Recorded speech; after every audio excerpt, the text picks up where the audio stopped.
ഖുർആനിൽ പറയുന്ന ഒരു ജീവിയുടെയും ഒരു മൃഗത്തിന്റെയും അർത്ഥം ശരിയായ തലത്തിൽ അതല്ല. ഇപ്പൊ നഹ്ലി എന്ന് പറഞ്ഞാൽ നമുക്ക് അജ്ഞാതമായ അറിവുകളെ നമുക്ക് കൊണ്ടുവരുന്നു തരുന്ന നമ്മുടെ കഴിവാണ് എന്ത്? നമ്മിലെ നഹ്ലി.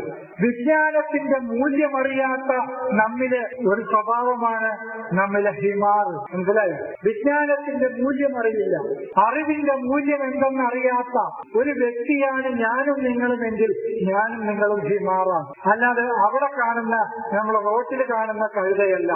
തേനീച്ച എന്ന് പറയുന്നത് നമുക്ക് അജ്ഞാതമായ, നമുക്ക് ദൃശ്യമല്ലാത്ത, നമുക്ക് കണ്ടെത്താൻ കഴിയാത്ത അറിവുകളെ നമുക്ക് കണ്ടെത്തി പേടിപ്പിടിച്ച് നമുക്ക് കൊണ്ടുവന്നു തരുന്ന നമ്മൾ ഒരു ബുദ്ധി പ്രവർത്തിക്കുന്നുണ്ടെങ്കിൽ നമ്മൾ തേനീച്ചയാണ്.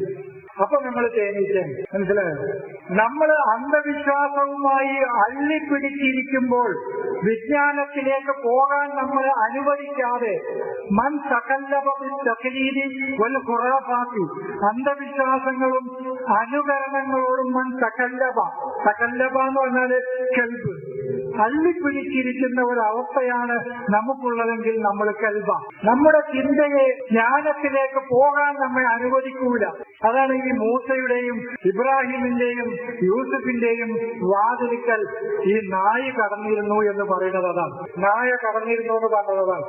യൂസുഫിന്റെ വാതിൽക്കൽ നായയായിട്ട് ഇസ്സത്തു ഇമ്രാത്തുൽ അസീസാണ്. തന്റെ ഇസ്സത്ത്, ദുരഭിമാനം എന്ന ആ ഉള്ളിലെ കണ്ണാടിയാണ് യൂസുഫിനെ ജ്ഞാനത്തിൽ നിന്ന് തടഞ്ഞ നായ.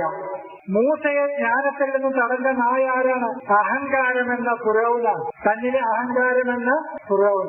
ഇബ്രാഹിമിനെ അറിവിൽ നിന്ന്, യാഥാർത്ഥ്യത്തിൽ നിന്ന് തടഞ്ഞ നായ ആരാണ്? ആദർ എന്ന് പറഞ്ഞാൽ പൈതൃകമായി കിട്ടിയ വിശ്വാസങ്ങൾ. തന്റെ വാപ്പ പൈതൃകമായി കിട്ടിയ വിശ്വാസങ്ങൾ, അന്ധവിശ്വാസങ്ങൾ.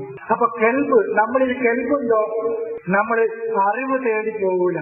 ഉള്ള അന്ധവിശ്വാസങ്ങളിലും അനാചാരങ്ങളിലും അഹങ്കാരങ്ങളിലും മാത്രം അള്ളിപ്പിടിച്ച് കഴിയുന്ന ഒരവസ്ഥയാണെങ്കിൽ നമ്മൾ കെൽബാണ്.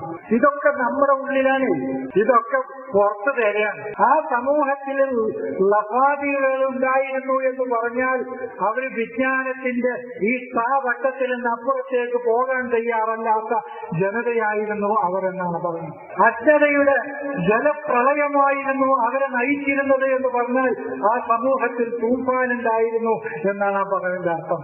യാഥാർത്ഥ്യങ്ങളെ മുഴുവൻ അവരിൽ നിന്ന് ഉരിച്ചു കളയുകയായിരുന്നു ആ ജനത. അതാണ് അവരിൽ ജറാദ്, വെട്ടുകിളികൾ ഉണ്ടായിരുന്നു എന്ന് പറഞ്ഞാൽ അതിന്റെ അർത്ഥം.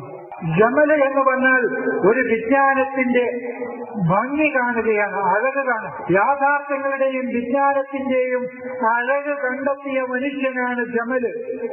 അത് സമ്മുൽ ഖിയാത്തിലൂടെ പിശാചിന്റെ പദ്ധതികളെ, അതാണ് സമ്മുൽ ഖിയാത്ത്. അല്ലാതെ സൂചിയുടെ മുനയല്ല, സൂചിയുടെ ദ്വാരല്ല. സൂചിയുടെ ദ്വാരത്തിലൂടെ ഒട്ടകം കിടക്കുന്നത് വരെ അവര് സ്വർഗത്തിൽ കിടക്കൂലെന്നല്ല.